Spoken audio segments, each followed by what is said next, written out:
सबसे पहले फॉर्म्स का अगर मैं इंट्रोडक्शन कर लूँ कि फॉर्म्स होते क्या है, ठीक है। अगर आप gmail.com ओपन करते हैं या facebook.com ओपन करते हैं, ठीक है, चले facebook.com, तो ये भी बेसिकली इसमें फॉर्म है, और ये जो नेम वगैरह ये आप फिल करते हैं ये कंप्लीट क्या है, फॉर्म है, ठीक है, और इंटरेक्टिव होती है। तो ये बेसिक HTML में बनी होती है। डिज़ाइन को छोड़ दे और बाकी ये प्रोसेस वगैरह को छोड़ दे, सिर्फ बेसिक किस तरह बनती है, एक बेसिक फॉर्म हम लोग बनाएंगे, ठीक है। तो फॉर्म बनाने के लिए सबसे पहले आपने फॉर्म टैग ओपन करनी है और क्लोज़ करनी है, और इसके अंदर आपने तमाम फॉर्म्स के अपने जो एलिमेंट्स है, अपने टैग्स है, वो आपने इंसर्ट करनी है, ठीक है। और फॉर्म की जो एक बेसिक एलिमेंट है, इनपुट हम लोग यूज़ करते हैं, एक सिर्फ फील्ड आती है रिफ्रेश, ठीक है। ये यहाँ पे आप कुछ भी लिख सकते हैं। तो सपोज़ मैं लिखता हूँ यूज़र नेम, और इसको टाइप देते हैं टेक्स्ट, ठीक है। टाइप आपने डिफ़ाइन करना है कि ये क्या है, क्योंकि टाइप टेक्स्ट भी आते हैं, ठीक है, टेक्स्ट सिंपल प्लेन टेक्स्ट लिखने के लिए, और इसका टाइप पासवर्ड भी आ सकता है, पासवर्ड लिखने के लिए, ठीक है। और ईमेल भी आती है, वैलिडेट करती है ईमेल के लिए,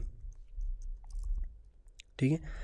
तो ये आपने ख्याल रखना है कि इनपुट टाइप टेक्स्ट। इसके अलावा आप मज़ीद एट्रीब्यूट सपोज़ नेम भी लगा सकते हैं, ठीक है, और वैल्यू भी लगा सकते हैं। सपोज़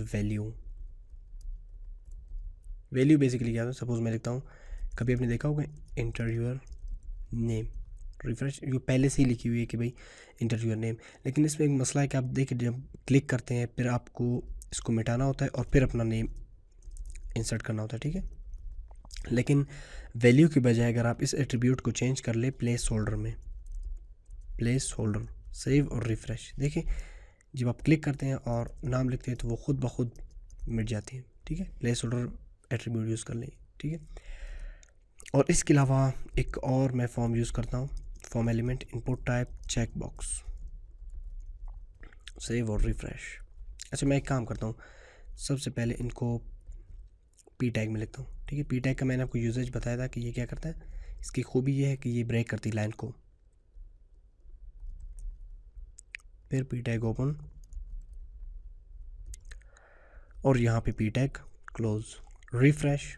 अब देखिए यहाँ पे चेक बॉक्स आ गई है, ठीक है। तो ये बेसिकली चेक बॉक्स है, यानी इसमें आप ये भी लिख सकते हैं कि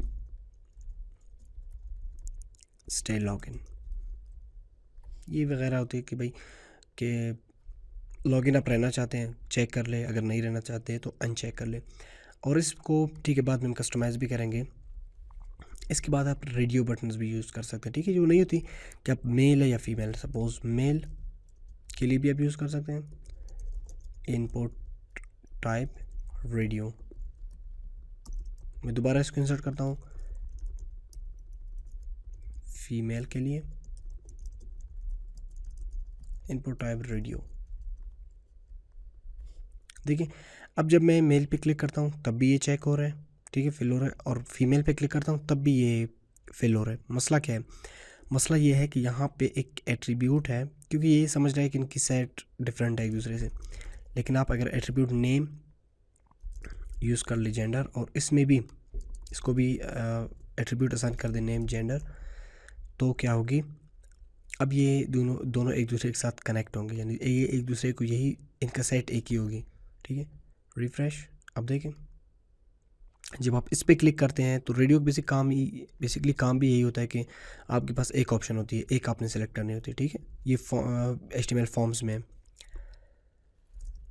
इसके अलावा जो एक ड्रॉप डाउन मेन्यू होती है, ठीक है, वो किस तरह आप क्रिएट करेंगे, सेलेक्ट, उसके अंदर ऑप्शन पेयर टैग, ठीक है, सपोज आइसक्रीम, पिज़्ज़ा, टी। ये कुछ इस तरह एक ड्रॉप डाउन मेन्यू होती है। ये बेसिकली आपने देखा होगा ज़्यादा ये एज वगैरह के लिए इस्तेमाल होती है, किस मंथ में आप पैदा हुए या डेट क्या है, ठीक है, डेट ऑफ बर्थ वगैरह के लिए, ईयर के लिए इस्तेमाल होती है ड्रॉप डाउन मेन्यू। या आप ये कह सकते हैं कि फूड्स,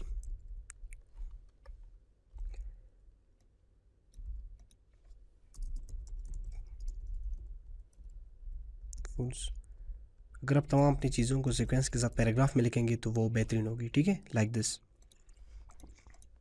ये आप सेलेक्ट कर सकते हैं, ठीक है। या एक और चीज़ है कि आप चाहते थे कि जब भी पेज रिफ़्रेश हो तो टी बाय डिफ़ॉल्ट सेलेक्ट होनी चाहिए, तो वो आप किस तरह करेंगे कि आ, उसके ऑप्शन में जाके आपने सेलेक्टेड एट्रीब्यूट लगा लें।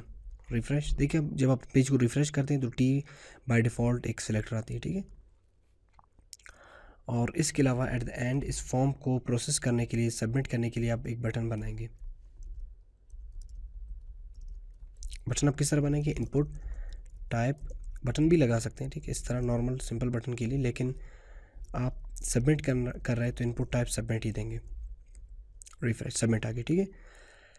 तो ये एक बेसिक फॉर्म है, सिंपल हम लोगों ने एक फॉर्म बनाया, लेकिन फॉर्म में अगर आप गूगल कर लें फॉर्म में और भी बहुत से एलिमेंट्स हैं, यानी यहाँ पे फॉर्म एंड नहीं, ये तो एक सिंपल फॉर्म था कि आपको एक फॉर्म का तरीका बनाना आप लोगों से सिखा दिया, लेकिन एक हम लोगों का आगे सेक्शन है, वहाँ पे मज़ीद फॉर्म को एडवांस में डिस्कस करते हैं, ठीक है। अब इस फॉर्म को थोड़ा इसको कस्टमाइज़ करते हैं, ठीक है। इस फॉर्म को सपोज़ आप चाहते हैं कि ये जो चेक है ये पहले से ही सेलेक्ट हो, पहले से ही चेकड हो, तो वो आप किस तरह करेंगे, एक एट्रीब्यूट सिंगल है जिसकी वैल्यू नहीं है, सिंपल आप चेकड लिखेंगे यहाँ पे, चेकड। देखें जब आप पेज को रिफ़्रेश करते हैं तो ये बाय डिफ़ॉल्ट चेक है, ठीक है। इसके अलावा ये जो इनपुट टाइप सबमिट है, इसका भाई आप चाहते हैं कि नाम कुछ और हो, सपोज़ सेंड हो, या तो आप इसको एक एट्रीब्यूट है वैल्यू वो असाइन कर देंगे, लॉगिन कर सकते हैं, ठीक है, या ऑर्डर कर सकते हैं लाइक दिस, ठीक है। इस बटन पर क्लिक करने पे ये फॉर्म, अब देखिए ये प्रोसेस नहीं हो रहा है, वो फिर हम अगले सेक्शन में इसको प्रोसेस भी कर लेंगे क्योंकि ये HTML है सिंपल। और बाकी इस फॉर्म को डिज़ाइन वगैरह करने के लिए भी आप CSS में इसको डिज़ाइन कर सकते हो, और प्रोसेस वगैरह करने के लिए हम अगले सेक्शन PHP MySQL में इसको प्रोसेस कर लेंगे, इसको मज़ीद डिस्कस करते हैं, ठीक है। तो ये बेसिक इन्फॉर्मेशन थी फॉर्म्स के बारे में।